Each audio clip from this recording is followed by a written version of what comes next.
और कैसे हो आप लोग? बढ़िया। तो पहला पार्ट अच्छा लगा आपको? Very good. थोड़ा हमने टेक्सचर के बारे में सीखे थे हम, और स्कैल्प के बारे में सीखे थे। आज उसे आगे का सीखेंगे। कल जो हमने आपको एक्सप्लेन किया था हेयर टेक्सचर, क्यूटिकल क्या होता है, कॉर्टेक्स क्या होता है और मेडुला क्या होता है। हेयर स्टाइलिस्ट के करियर में ये बहुत ज़रूरी होता है। अगर हमको आगे बढ़ना है, हेयर स्टाइलिस्ट करके हमको समझो इस फील्ड में हमारा करियर अच्छी तरीके से बनाना है, तो हमको डेफिनेटली बेसिक चीज़ें बहुत ज़रूरी होती है, ताकि आगे चल के हमको कोई दिक्कत ना आए। पूरे लाइफ तो आपको हेयर स्टाइलिस्ट हो तो पूरे लाइफ तो हमको यही करना है, हेयर कलरिंग करना है, smoothening, straightening, chemical, hair cuts, ये सारी चीज़ें करनी है। बस वो अच्छी तरीके से करनी है एकदम। हमारा मोटिव क्या होता है कि क्लाइंट हमारा एकदम हैप्पी हो, और जब क्लाइंट हैप्पी होता है तो वो हमारा क्लाइंट बन जाता है। वो रिपीट हमारे पास आता है सर्विस लेने के लिए, अगर आपकी सर्विस से क्लाइंट सेटिस्फाइड हो तो। और क्लाइंट को सेटिस्फाइड करने के लिए ये हमको सारा मटेरियल जमा करना पड़ता है। स्किल, हमारा खुद का स्किल डेवलप करना पड़ता है। बाकी सारी और चीज़ें सीख के हमारा नॉलेज को इम्प्रूव करना पड़ता है। राइट, मैं अभी भी सीखता रहता हूँ हमेशा। कोई अगर नया चीज़ आता है मार्केट में तो डेफिनेटली मुझे बहुत अच्छा लगता है सीखने। शुरुआत से मीन्स पहले से ही मेरा ये नेचर रहा है कि मुझे सीखना हमेशा बहुत अच्छा लगता है, और जिससे भी हमको जो भी कुछ सीखने के लिए मिलता है तो हम लेना चाहिए। ओके, तो क्यूटिकल जो है हमारे, राइट है, क्यूटिकल कल हमने बताया था आपको कि समझ में आना चाहिए क्यूटिकल क्या चीज़ है पहले, उसके बाद कॉर्टेक्स और मेडुला। राइट है, मैं कुछ आपको डायग्राम दिखाऊंगा इसका, जो आप लोगों को समझ में आएगा। और अब ये जो है पूरा हेयर है हमारा, एक हेयर है, और इसमें आप देख रहे हो ये क्यूटिकल है। पहला वाला लेयर जो है ये पूरा क्यूटिकल है। ये जैसे पेड़ को छिलके रहते हैं ना ऊपर से, वैसा वाला ये क्यूटिकल है। अब ये क्यूटिकल जितना हमारा अच्छा रहेगा, स्मूथ रहेगा, उतना हमारा कॉर्टेक्स अच्छा रहेगा। जितना ये हमारा क्यूटिकल खराब रहेगा, उसका साइड इफेक्ट्स कॉर्टेक्स के ऊपर पड़ता है। ओके, तो हमको पहले जो केयर लेना है वो क्यूटिकल का लेना है। क्लाइंट को भी बोलना है कि ये क्यूटिकल अच्छा रहना चाहिए। अब क्यूटिकल अच्छा रहने के लिए क्या क्या होता है, जैसे कि शैम्पू से पहले हम प्री कंडीशनिंग करते हैं, ऑयल वगैरह लगा के फिर शैम्पू वॉश करते हैं, राइट है ना। कि शैम्पू का जो स्ट्रॉन्गनेस होता है ऑयल रहने से वो थोड़ा माइल्ड में चला जाता है, तो आसान ज़्यादा अपने क्यूटिकल्स खराब नहीं होते। ओके, बट ये तो हो गया रेगुलर वॉश के लिए। बट अगर कोई आपको ट्रीटमेंट करनी है, तो ट्रीटमेंट में क्या होता है, ऑयल नहीं होना चाहिए बालों पे। अगर पहले ऑयल लगा के आती है क्लाइंट, तो आपको फिर वो 2-3 बार वॉश करना पड़ता है कि जब तक आपका वो पूरा ऑयल क्लियर नहीं होता है तब तक। ठीक है, ये ट्रीटमेंट की बात हो गई। बट डेली वॉश में अगर आप प्री कंडीशनिंग करते हो या क्लाइंट को सजेस्ट करते हो, अगर ड्राई बाल है आप प्री कंडीशनिंग यानी कि जैसे कि आप ऑयलिंग वगैरह करके फिर शैम्पू करते हो, तो बाल ज़्यादा खराब नहीं होते हैं। ये है क्यूटिकल। क्यूटिकल किस किस की वजह से खराब होते हैं हमारे? ज़्यादा हीट लगने से, ड्रायर की हीट लगने से, या फिर आप ज़्यादा बार बार आयनिंग करते हो तो उसकी वजह से भी आपके क्यूटिकल खराब होते हैं, अगर आपने कोई प्रोटेक्टर यूज़ नहीं किया है तो। उसके बाद क्यूटिकल खराब होते हैं आपके, आप अगर आपकी क्लाइंट हॉट वाटर ज़्यादा यूज़ करती हो बालों पे तो क्यूटिकल खराब होते हैं। बट क्यूटिकल खराब होने के बाद अगर ज़्यादा खराब हो रहे हैं तो फिर साइड इफेक्ट इसका अंदर आपके कॉर्टेक्स के ऊपर पड़ेगा, जो मेन पार्ट होता है आपके हेयर का। ओके, तो हमेशा ये चीज़ ध्यान में रखो, ठीक है, कि क्यूटिकल हमको प्रिकॉशन मीन्स क्यूटिकल इसकी काफ़ी प्रिकॉशंस लेने हैं। उसके बाद आते हैं हम, यानी कि क्यूटिकल तो हो गया पहला लेयर हमारा, और ये हल्का लेयर होता है यहाँ तक, राइट है, क्यूटिकल लेयर। यानी कि ये हमारे यहाँ तक क्यूटिकल लेयर है। ओके, यहाँ तक हमारे क्यूटिकल लेयर है। उसके बाद यहाँ से स्टार्ट होता है पूरा यहाँ तक। देखो कितना बड़ा पोर्शन है ये, राइट है ना, ये यहाँ से यहाँ तक इतना पूरा कॉर्टेक्स है। मैंने बोला था आपको कल के पहले पार्ट में हमने सीखे थे कि ये जो कॉर्टेक्स है ये मेन पार्ट होता है हमारे हेयर का। तो इसका आज मैं आपको डायग्राम लेके आया हूँ ताकि आपको और आसानी से समझ में आए। ठीक है, ये पूरा है जो ये कॉर्टेक्स है। ये कॉर्टेक्स में क्या होगा, यानी कि पूरा आपका मटेरियल रहेगा। जो भी हमारे बाल बनते हैं जिस वजह से प्रोटीन कैरेटिन से जो बनते हैं, तो ये पूरा रहेगा। अब इसमें देखो क्या है, कॉर्टेक्स इसको बोलते हैं। अब इसके अंदर क्या है, अब ये माइक्रो फाइबर दिया हुआ है, राइट है ना, माइक्रो प्रोटीन दिया हुआ है। ओके, तो एलिमेंट्स दिए हुए हैं। ओके, अब जो पिगमेंट्स है हमारे, वो पिगमेंट्स में भी यहाँ पे मौजूद होते हैं। जो बालों के ऊपर हम कलर करते हैं ना, कलरिंग का जब पार्ट आएगा तो मैं और आपको डिटेल में एक्सप्लेन करूंगा, बट ये अभी भी जरूरी है कि जैसे कि ये इस पूरे पार्ट में हमारे पिगमेंट्स होते हैं, पिगमेंट्स के लेयर्स होते हैं। पिगमेंट्स लेयर मीन्स जो नेचुरली गॉड गिफ्टेड हमारे बालों के अंदर कलर है, तो उसको हम कलर पिगमेंट्स बोलते हैं। ठीक है, और ये ऊपर वाला जो हल्का सा जो है क्यूटिकल जिसको बोलते हैं हम, क्यूटिकल ज्यादातर क्या होता है हमारा ट्रांसपेरेंट ही होता है। इसका कोई खुद का कलर नहीं होता है, ये ट्रांसपेरेंट होता है। जो भी हमारा पिगमेंट्स का पहला जो लेयर है, पहला जो पिगमेंट्स है उसका कलर दिखाई देता है हमको, और वो बालों का कलर होता है। ठीक है, तो पिगमेंट्स भी हमारे यहाँ पे है सारे, प्रोटीन कैरेटिन भी हमारा पूरा यहाँ पे है, फाइबर हमारे यहाँ पे है, कुछ जो बॉन्ड्स है हमारे यहाँ पे, तो पूरे जो है वो हमारा कॉर्टेक्स में है। ठीक है, अब ये जो बाल है हमारा, ये स्ट्रांग रहेगा। हमारा प्रोटीन कैरेटिन जितना हमारा अच्छा रहेगा उतना हमारा बाल स्ट्रांग रहेगा। ओके, तो ये आपको समझ में आया होगा। उसके बाद एक हल्का उसका और थोड़ा सा डायग्राम है, जहां पे कल हमने बोला था आपको, अभी इस पे इसको हम क्यूटिकल बोलते हैं। देखो ये क्यूटिकल के लेयर दिए हुए हैं यहाँ पे। अंदर का जो पूरा पार्ट है ये कॉर्टेक्स है। ओके, और जो जैसे मैंने मेडुला आपको सिखाया था वो बिल्कुल मिड में होता है, सेंटर में, और वो एक खाली जगह होती है पूरी। ओके, और फिर ये अलग माइक्रोफाइबर, राइट, प्रोटोफाइबर, ये सारी चीजें अब इसमें रहेगी। डायग्राम एक ही है बट थोड़ा अलग से डिजाइन किया हुआ है ये, और थोड़ा आसान जाता है हमको समझने में।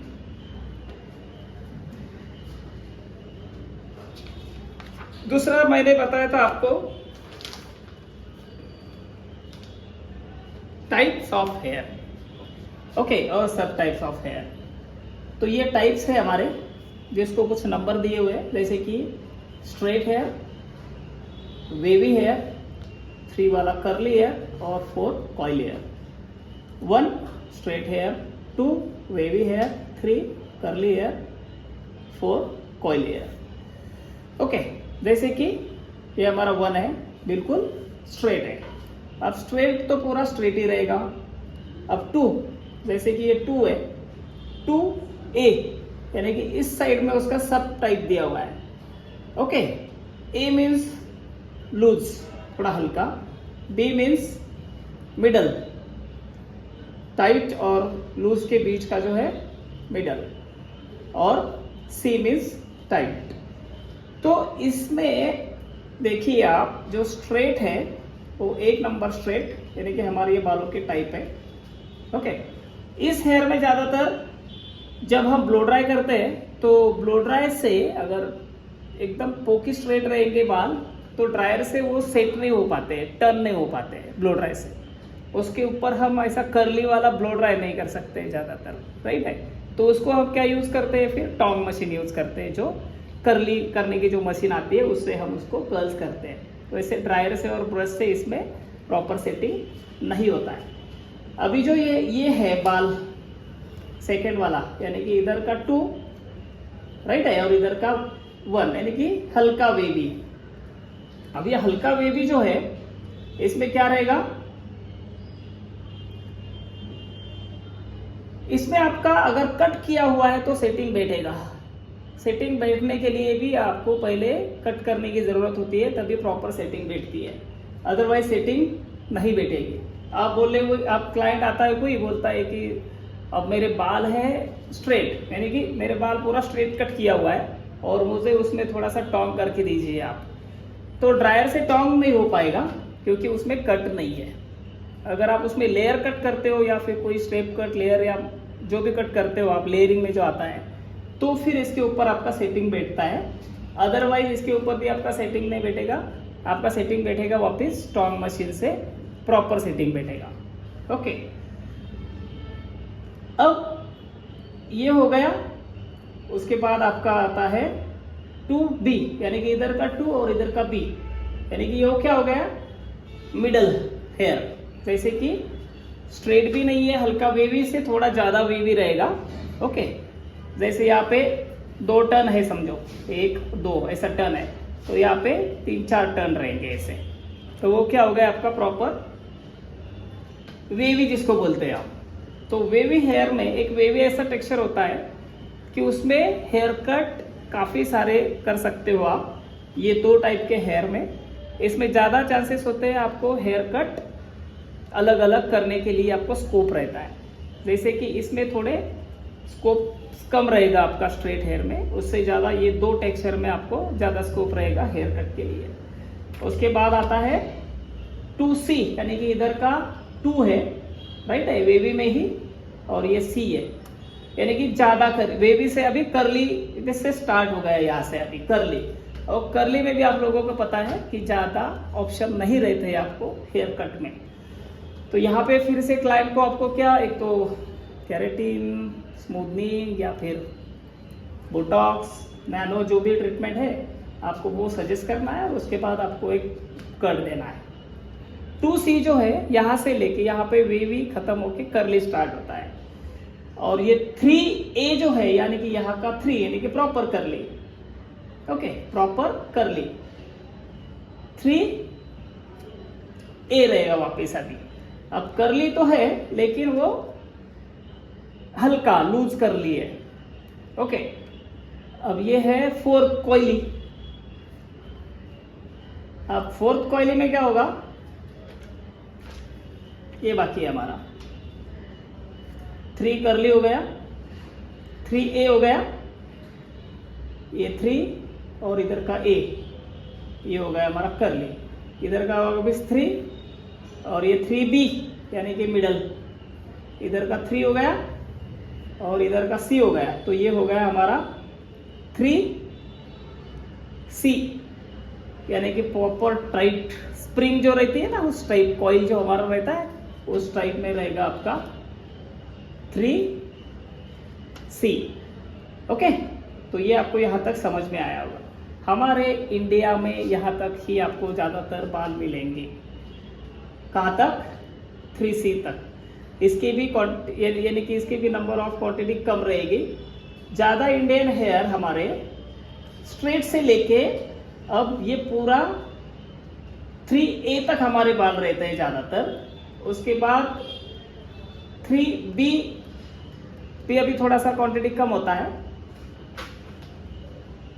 3A तक तो काफ़ी सारे लोग मिलेंगे आपको आपके क्लाइंट, फिर 3B से थोड़ा कम होते हैं, और 3C, 4A, 4B, 4C ये 3 टाइप के हेयर हमारे इधर नहीं मिलेंगे।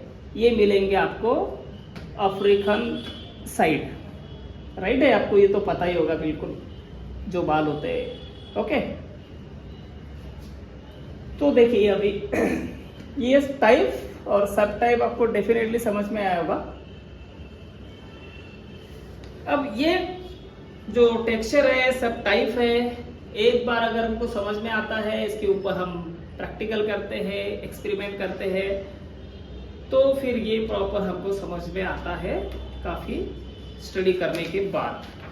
ओके, आई होप आपको अच्छा लगा होगा और अच्छा लग रहा होगा। अब जो ये पार्ट आता है हमारा इनर का,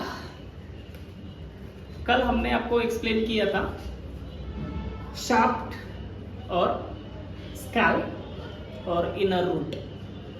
अब शाफ्ट मैंने कल एक्सप्लेन किया हुआ है आपको पार्ट 1 में, पार्ट 2 में डायग्राम दिखाया है। और जो भी आपको इसमें और एक चीज कहूंगा आपको, जो भी आपको सीखना है और या फिर आप सीख रहे हो या कुछ लोग सीख चुके हैं, ओके, और उनको कुछ चीज़ों में कभी कभी होता है ना कि नहीं समझ में आता है, ऐसी कोई भी चीज़ हेयर के बारे में अगर आपको नहीं समझ में आ रही है तो कमेंट कर दिए, उसमें मैं आपको कोशिश करूँगा वो सॉल्व करने का। ओके, तो कमेंट से ही हमें अच्छा लगेगा कि आप लोग इंटरेस्ट दिखा रहे हो, कमेंट कर रहे हो, तो मैं और मेरे लेवल पे मैं जाके जितना भी है वो मैं पूरा आपको एक्सप्लेन करने की कोशिश करूंगा। ओके, अब ये जो है ये हेयर स्टाइलिस्ट का एक ड्यूटी है, पार्ट है कि इसका नॉलेज उसको डेफिनेटली चाहिए। इससे क्या होगा कि जितना आपका नॉलेज बढ़ेगा उतना आपको कॉन्फिडेंस आएगा क्लाइंट को सजेस्ट करने में, क्लाइंट को एक्सप्लेन करने में। अब होता क्या है कि अभी के कंडीशन में बहुत लोगों के हेयर फॉल है, बहुत क्लाइंट चिल्लाते हैं यार मेरा हेयर फॉल कितना हो रहा है। डेली आपके पास अगर कोई क्लाइंट आते हैं तो वो बोलता ही होगा डेफिनेटली कि यार मेरा सबसे बड़ा प्रॉब्लम है हेयर फॉल, क्या करूँ मैं हेयर फॉल के लिए। अब हेयर फॉल का टॉपिक मैं डेफिनेटली एक पार्ट अलग से बनाऊंगा इसका, ये थोड़ा सा बड़ा है, ओके, बट उसके लिए ये समझ में आना चाहिए हमको पूरा इनर साइड से। एक चीज ध्यान में रखो, बाहर से आपके बाल शाफ्ट के ऊपर कितने भी डैमेज हो, ओके, शाफ्ट में वो डैमेजनेस अंदर तक नहीं जाता है, क्योंकि हम प्रोसेस करते हैं शाफ्ट के ऊपर, तो वो अंदर तक नहीं जाएगा। डैमेज की वजह से आपके बाल ब्रेक हो जाएंगे, टूटेंगे, ओके, और प्रोसेस होते हैं तो जल जाएंगे, लेकिन उसका अंदर कोई इफेक्ट, साइड इफेक्ट नहीं होगा। तो आप बोलोगे कि सर आप ऐसे क्या बोल रहे हो, हमने तो सुना है कि बाल अगर यहाँ पे डैमेज होते हैं तो डैमेजनेस ऐसा उल्टा उल्टा उल्टा उल्टा जाके यहाँ तक आता है, ऐसा डैमेजनेस ऐसा नहीं है, ओके। अगर आप इसको प्रिकॉशन नहीं करोगे तो इसकी देखभाल नहीं करोगे तो यहाँ पे अगर डैमेजनेस है आपका तो वो आप जब कोम करोगे तो कोम से क्या होगा, वो खींचेगा बाल, कोम से क्या करेगा वो क्लाइंट खींचेगा। तो खींचने से क्या होगा, उसमें ना स्ट्रेस ऐसा है ना, खींचा जाएगा वो, तो उससे बाल खराब होगा। तो उसको बहुत ही सॉफ्टली हैंडल करना होता है। अगर आपका नीचे ज़्यादा डैमेज है तो उसको आपको ज़्यादा खींचना नहीं है, आराम से उसको प्यार से बोल सकते हो आप, हल्का माइल्ड सल्फर फ्री शैम्पू करना है, उसका प्रॉपर प्रोफेशनल कंडीशनर करना है, उसके बाद उसको प्रॉपर हल्का हल्का जो टैंगल फ्री कोम आता है कोम करना है। फिर कोम करते करते आप उसको सीरम लगा सकते हो, सीरम लगाने के बाद उसको हल्का सॉफ्टली उसको करो तो आपका डैमेजनेस नहीं बढ़ेगा, ओके। और हेयर फॉल भी नहीं होगा। हेयर फॉल क्यों होता है, यहाँ पे अगर ज़्यादा स्ट्रेस देते हो आप, खिंचाव पैदा करते हो यहाँ पे ज़्यादा, तो फिर यहाँ पे क्या होगा, यहाँ से बाल आपका भी फॉल हो सकता है, बट वो नीचे खींचने की वजह से बार बार।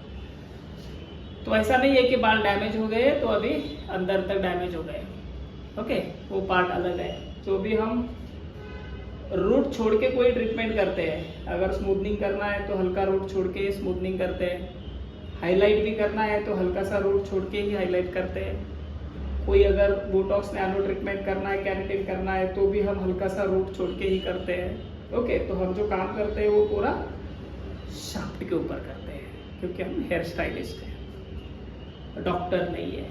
और डॉक्टर जो करते हैं वो अंदर काम करेंगे, तो आप जब भी कोई क्लाइंट आती है तो कुछ ट्रीटमेंट है हमारे पास, जैसे स्पास है, कोई ऑयल मसाज है, तो उससे क्या होगा, स्कैल्प को नरिशमेंट मिलेगा, बालों की क्वालिटी सुधरेगी, काफ़ी इम्प्रूवमेंट होगा इसमें। तो इसकी वजह से फिर वो खींचे नहीं जाएंगे ज़्यादा, तो बाय डिफ़ॉल्ट थोड़ा हेयर फॉल कम होगा। ओके, बट प्रॉपर अगर हेयर फॉल कम करने की ट्रीटमेंट अगर लेनी है आपसे, तो आपको डॉक्टर के पास क्लाइंट को भेजना पड़ेगा। ओके, तभी जाके वो कुछ हल निकाल पाएंगे। अब जो स्कैल्प है, ये जो पूरा डायग्राम है, ओके, ये ऊपर का जो स्कैल्प है, तो ये वाला स्कैल्प है पूरा, इसको आप क्या एपिडर्मिस बोलते हैं। और ये एपिडर्मिस के ऊपर जो ये हेयर दिख रहे हैं हमारे, ये बाहर के हेयर है। ओके, तो इसको हम बोलेंगे शाफ्ट। ओके, इसको क्या बोलेंगे हम, हेयर शाफ्ट। ओके, और जो अभी स्किन है हमारी, जो पसीना आता है हमको, यहाँ पे पसीना आता है ना, तो यहाँ पे क्या होते हैं, पोर्स रहते हैं, उस पोर से पसीना आता है, राइट है। अब वो पोर्स भी ज़रूरी होते हैं हमारा स्कैल्प हेल्दी रखने के लिए, पोर्स भी ज़रूरी होते हैं। जो भी समझो जो बॉडी में पसीना आता है गंदगी, उससे बैक्टीरिया या फिर सब जो भी वो पोर से बाहर फेंक देता है, ठीक है। अब ये जो स्कैल्प है हमारा, उसके अंदर जितना भी ये पार्ट है, ये हमारे क्या है, इनर पार्ट है, स्कैल्प का इनर पार्ट। अब ये इनर रूट में भी अपने आप में एक हेयर का रूट होता है नीचे। ओके, अब ये क्या हो गया, इनर रूट। और इनर रूट में भी इस हेयर, जो हेयर है हमारा जो पूरा, ये क्या है, फॉलिकॉल। ये फॉलिकॉल और ये हमारा रूट, वापस अंदर के अंदर में इसका एक प्रॉपर रूट है। अब ये समझ सकते हो आप।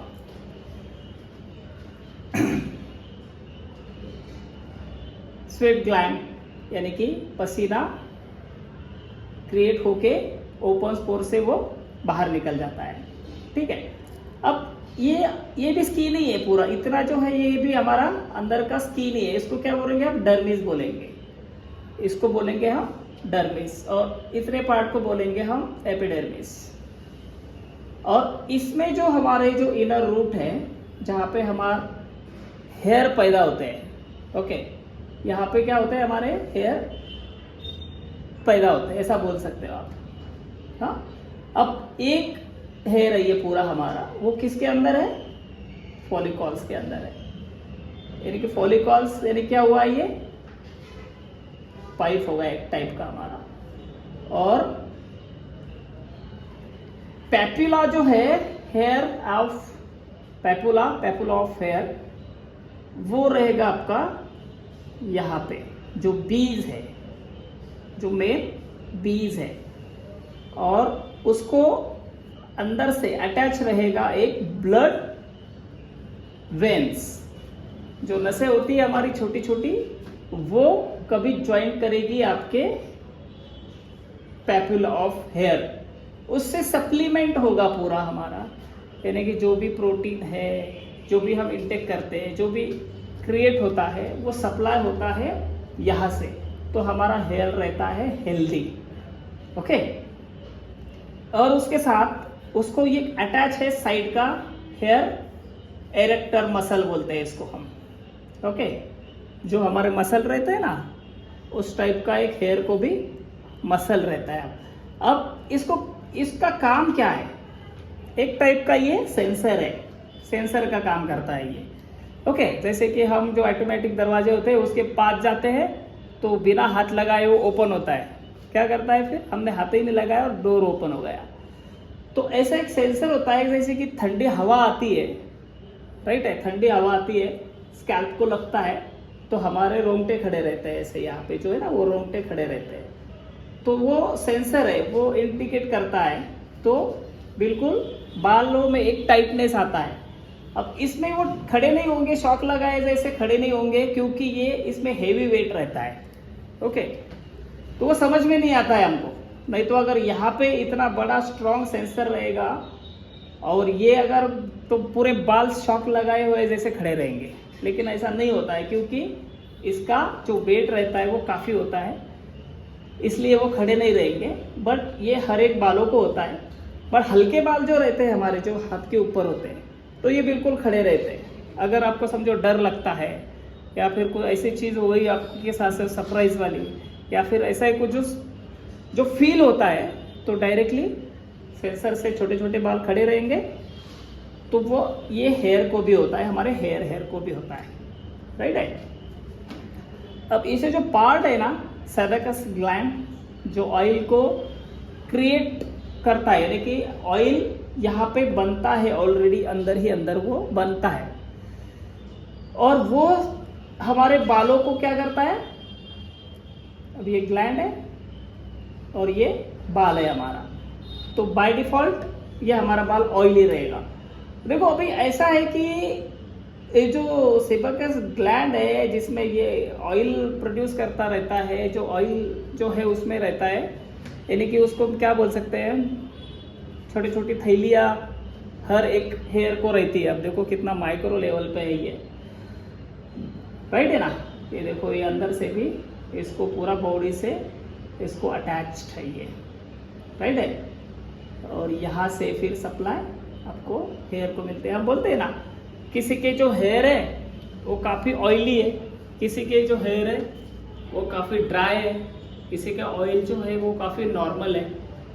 अब ये इसके ऊपर है कि वो कितना ऑयली है, कितना बॉडी में ऑयल बनता है, और कितना वो सेबेकस ग्लैंड पैदा करता है, और कितना आपका स्कैल्प ऑयली रहता है। जितना वो सेबेकस ग्लैंड ऑयल पैदा करेगा, बनाएगा ऑयल, उतने आपके बाल ऑयली रहेंगे, और जितना वो ऑयल कम बनाएगा उतने आपके बाल नॉर्मल रहेंगे। ओके। और कोई ऑयल बनाता ही नहीं है ना के बराबर, तो उसके बाल काफी ड्राई रहेंगे। अब ज्यादा बनाने से ऑयली बाल होंगे आपके। बनाता है ऑयल, वहां पे क्रिएट ऑयल बनता है, लेकिन उसका कम बनता है, तो आपके बाल डेफिनेटली नॉर्मल रहेंगे। बहुत ही कम बनता है ऑयल, ना के बराबर बनता है, या बनता ही नहीं है किसी किसी के स्कैल्प में, तो वो फिर क्या करेगा, ड्राई हेयर रहेंगे। तो कल जो हम सीखे थे कि बाल ड्राई होते हैं, ऑयली होते हैं, नॉर्मल होते हैं, तो इसकी वजह ये है। ये तो अभी क्या, बाहर से आप कितना भी ऑयल डालोगे तो वॉश करने के बाद वो निकल जाएगा। अगर ड्राई स्कैल्प है आपका, और ड्राई स्कैल्प के ऊपर आप कितना भी ऑयल डालोगे, तो उसका बेनिफिट ये होगा कि आपका जो स्कैल्प है उसको नरिशमेंट मिलेगा, प्रॉपर तरीके से नरिशमेंट मिलके वो स्मूथ रहेगा आपका स्कैल्प, और बालों में उसका फायदा होगा। कब? जब आपका स्कैल्प नरिश रहेगा। अब वहां पे अगर जब वॉश करोगे, वॉश के बाद शैम्पू करोगे, शैम्पू के बाद आप कंडीशनर करोगे, तो आपके बाल तो अच्छे रहेंगे। कुछ टाइम के बाद आपका जो स्कैल्प है वो फिर से ड्राई हो जाएगा। ओके, क्योंकि उसमें ऑयल ज़्यादा क्रिएट ही नहीं होता है। तो जैसे स्कैल्प ड्राई हो गया, वापस आपके बाल ड्राई होना स्टार्ट कर देते हैं। किसी किसी के बाल देखते हो ना आप, बहुत हमेशा ड्राई लगे। अब मेरे देखो, मेरे काफ़ी ड्राई हेयर है। अब इसमें मैं कितना भी ऑयल डालूं वो लेता ही नहीं है, वो पीता ही नहीं है, ऊपर ऊपर ही रहता है पूरा। तो ऐसे हेयर में अब जब मैं वॉश करूं तो थोड़े टाइम के लिए उसको नरिशमेंट मिलता है, अच्छे लगते हैं। बट जो मेरे अंदर मशीनरी है वो ऑयली नहीं बनाती है, तो मेरे बाल ना थोड़े नॉर्मल और ऑयली रहेंगे, तो ड्राई रहने वाले हैं। तो बाहर के जो भी ऑयल है हमारे, वो टेम्पररी काम करते हैं, कि ना ही परमानेंट काम करता है कोई। ओके। तो ये जो अंदर का जो पार्ट है,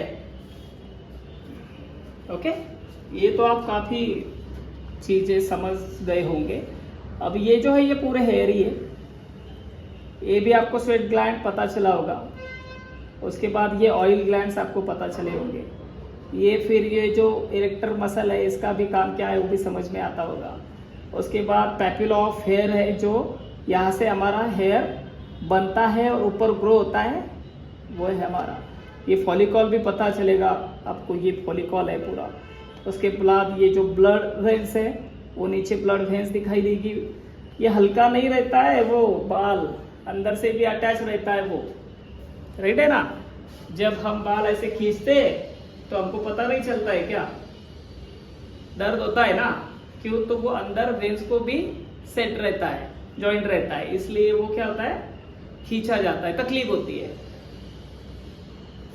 तो पूरा जो प्रोडक्ट प्रोटीन प्रोसेस जो सप्लाई वो करते हैं हमारे बॉडी के अंदर, जितना हम खाते हैं तो वो पैदा करके पूरे बालों को सप्लाई करता है। अब ऐसा है ना कि ये बहुत डीप है, डीप जितना भी जाएंगे, जितना भी सीखेंगे उतना हमारे लिए अच्छा है। बट हेयर स्टाइलिस्ट के लिए ये बहुत ज़रूरी होता है कि उसको ये समझ में आना चाहिए, रूट के अंदर भी है। अब ये दूसरा पार्ट चल रहा है हमारा, सेकंड डे है।